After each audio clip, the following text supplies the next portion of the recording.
Donc dans notre école, nous fonctionnons on a appelé ça Open Space.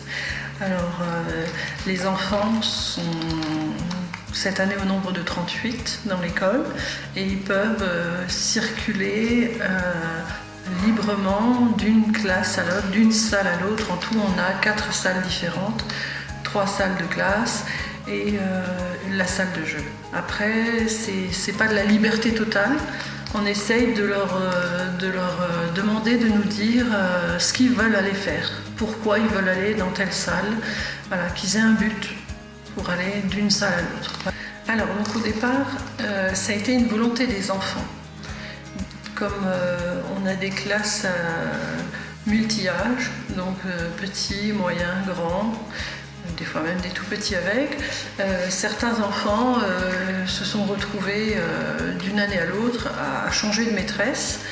En fonction des effectifs qui arrivaient, il n'y avait pas trop le choix des fois.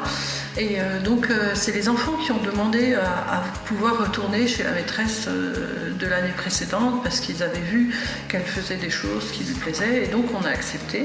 Donc ça a duré à peu près une période où on les a laissés choisir en arrivant le matin dans quelle salle de classe ils voulaient aller.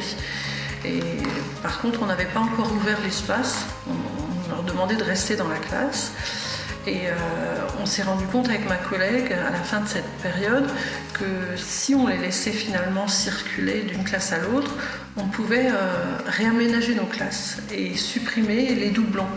Donc par exemple, on avait chacune une table de dessin libre avec des petits bricolages. Donc on a fait une seule table de dessin dans une salle. Après il y avait des jeux mathématiques ou des jeux de société qui étaient dans les 2 classes. Donc, mais on a fait exactement pareil, on a rassemblé, donc on a vraiment créé ces espaces dédiés afin de pouvoir en développer d'autres. Donc c'est vrai que dans une classe, on arrive à mettre plus de choses parce qu'on sait qu'il y a d'autres activités dans l'autre classe, qu'on n'a pas besoin de tout mettre. Donc ça a été le cas pour notre coin regroupement, le coin lecture, ou coin écoute, le coin bibliothèque. On en avait chacune un, donc dans sa classe, chacune dans sa classe, on a donc rassemblé et on a pu faire un plus grand espace dédié aux livres et à la lecture.